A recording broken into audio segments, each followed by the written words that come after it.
Year lines کے لیے transit میں ہمارے کچھ بیگز کھو دینا معمول کی بات ہے، اور اوسطاً ہر 1000 مسافروں پر تقریباً 7.6 بیگز گم ہو جایا کرتے ہیں، لیکن جاپان کا کنسائی ہوائی اڈہ ایسا ہے جہاں گزشتہ 30 سالوں میں کسی کا بیگ نہیں کھویا، جبکہ ہوائی اڈے نے صرف 2023 میں 1 کروڑ بیگ ہینڈل کیے ہیں۔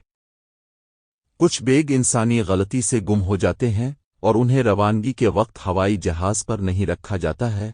یہ عام طور پر ہوائی اڈوں کو جوڑنے میں غلطیاں ہونے کی وجہ سے ہوتا ہے۔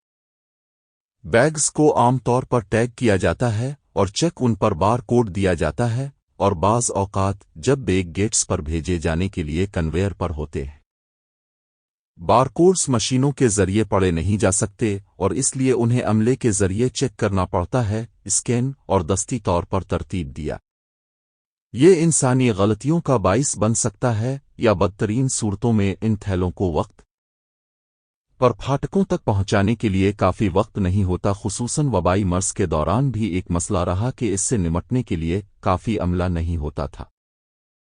گراؤنڈ ہینڈلرز پھر وہ بیگ رکھتے ہیں جس نے اپنے مالکان کے ساتھ آخری منزل تک پہنچنے کے لیے تیز ترین راستے پر سفر نہیں کیا ہے۔ بعض اوقات یہ تیسری منزل کے ذریعے سفر کرنے والی دوسری ایئر لائن کے ساتھ بھی ہو سکتا ہے، جہاں وہ گم بھی ہو سکتا ہے۔ واضح طور پر ایک مسافر جتنے زیادہ رابطے کرتا ہے، اس کے سامان کو بھی اتنے ہی زیادہ رابطے کرنے چاہئیں، جس سے سامان گم ہونے کا امکان کھل جاتا ہے۔ اس کے علاوہ بارکوڈز آفاقی نہیں ہیں، لیکن ایک ایئر لائن کے لیے مخصوص ہیں تاکہ ڈیٹا کے تحفظ کی اجازت دی جا سکے، لیکن یہ غلطی کا باعث بھی بن سکتا ہے۔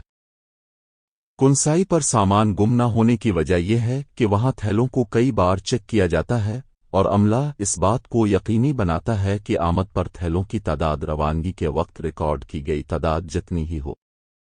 مزید برآں، بیگیج ہینڈلرز کا مقصد ہے کہ کنسائی پر ہوائی جہاز اترنے کے بعد 15 منٹ کے اندر کنویئرز پر سامان لے جاتے ہیں، مسافروں کو انتہائی احتیاط کے ساتھ ان کا سامان حوالے کرتے ہیں۔ برطانیہ کی aviation research company star treks نے اپنے ورلڈ ایئرپورٹ ایوارڈز 2024 میں کنسائی ہوائی اڈے کو سامان کی ترسیل کے لیے بہترین ہوائی اڈے کے طور پر نامزد کیا۔ اس سے بھی زیادہ حیرت کی بات یہ ہے کہ اس نے 8 بار یہ ایوارڈ جیتا ہے۔ اوسطاً ہر سال امریکہ میں ڈومیسٹک پروازوں پر 30 لاکھ بیگز گم ہو جاتے ہیں۔ دلچسپ بات یہ ہے کہ یہ واحد ریکارڈ نہیں ہے جو کنسائی ہوائی اڈے کے پاس ہے۔ ناسا کے مطابق یہ دنیا کا پہلا سمندری آف شور ہوائی اڈہ ہے، جو اوساکا بے میں سنہ 1994 میں لینڈ فل پر بنایا گیا تھا، اور اس کی وجہ سے یہ ہر سال 2-4 سینٹی میٹر تک ڈوب جاتا ہے۔ مجموعی طور پر تعمیراتی مواد کے وزن کی وجہ سے 90 کی دہائی کے اوائل سے ہوائی اڈہ دراصل 8 میٹر سے زیادہ ڈوب چکا ہے۔ تعمیر کے وقت یہ دنیا کا سب سے لمبا ہوائی اڈہ بھی تھا۔ واضح رہے کہ اب دیکھنا یہ ہے کہ کیا کنسائی اپنے ریکارڈ کو برقرار رکھ سکتا ہے، کیونکہ اپریل 2025 میں اوساکا میں ورلڈ ایکسپو کا انعقاد ہوگا، اور اس دوران اس ہوائی اڈے کو 3 کروڑ 73 لاکھ سے زائد مسافروں کو ڈیل کرنا ہوگا۔